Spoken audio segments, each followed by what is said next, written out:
Welcome to Business Forward. I'm Kaylin Risvold, President and CEO of the Naperville Area Chamber of Commerce. Today we're talking about HVAC systems, talking about some maintenance. I'm going to go ahead and clean some of this off. Wait.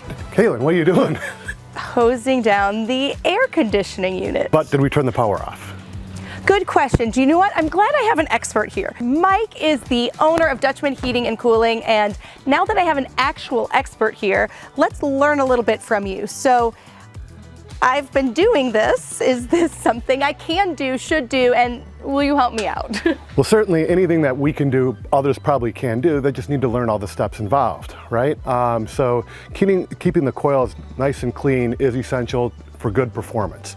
So that we're not trying to discourage people from doing. We just want to make sure that you're doing it safe and that you get the desired results. So yes, don't introduce water until we've removed power. Whether that be a breaker or a disconnect box, but we need to ensure that there's no power there. On a professional cleaning, what you're actually getting is not someone just hosing the air conditioner off. They're typically using a chemical cleaner, and that cleaner does most of the work.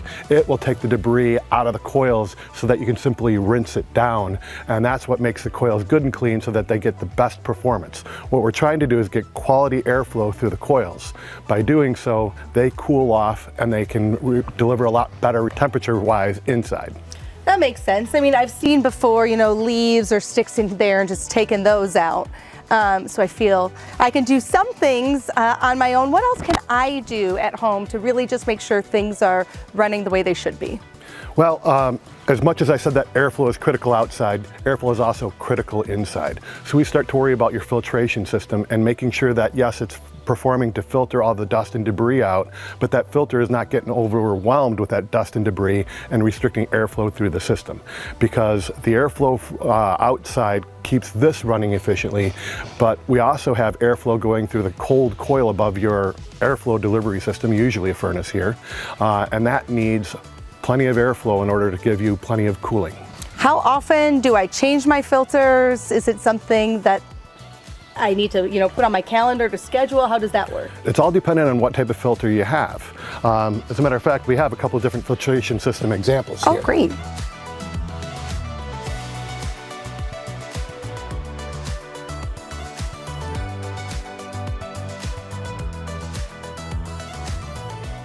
How do I know, outside of literally looking and seeing the fan moving, how do I know if everything's running optimally? Well, really, that's where I'd say the professional comes in, because they're going to put their instruments on, checking your system with the electrical performance, making sure that the parts aren't wearing out and trying to avoid those breakdowns before they happen. We also run formulas called superheat and subcooling, and those are ways to make sure that the refrigerant levels are operating to their optimal level. And if you start to notice that it's gradually falling behind on similar days, that's the time to call somebody in to check it. If you also notice a lack of airflow out of the registers, especially if you haven't kept up with your filter, might want to shut the system down, change your filter, and even let it stay off for a little while. If a filter got so dirty that it was restricting airflow, what will eventually happen is it freezes the humidity to it, and it becomes a great block of ice. So when that happens, the only thing you can do is thaw that ice out, because it's stopping all the airflow. Once that ice is thawed and the filter is changed, then we can restart the system. But that can take 12 to 24 hours, depending how thick that ice got. But I want to forewarn people, when you turn your air conditioner to allow the whole house to warm up, it's not just the air, it's the furniture, it's the wall space, it's everything else. So even when that air conditioner is doing a good job cooling the air off, it takes a while for it to then take the radiation from the walls and your furniture and your carpeting and your bedding and the rest of it and get that cool as well. So sometimes dropping, or in this case raising the temperature during the day, takes so much catch-up time that you're better off not getting too dramatic on your setbacks when you're not home. Mike, you've talked about inside. Let's head inside and check it out. All right. All right, Mike, now we are inside talking about the control panel. What is this? Walk us through what we need to know. Well, I like to call this your digital comfort control. It's not just temperature anymore. This one in particular will also control humidity. You can add a dehumidifier to it, but this one can vary the levels of the air conditioning speeds to also give you optimal levels of humidity.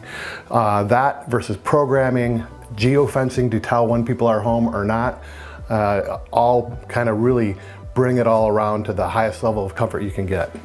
And For having smart controls, is it a good idea to set up schedules and try to have your HVAC work that way? Well, those are two opposite things actually. A smart control is a control that tries to be smart and figure out what would be comfortable for you.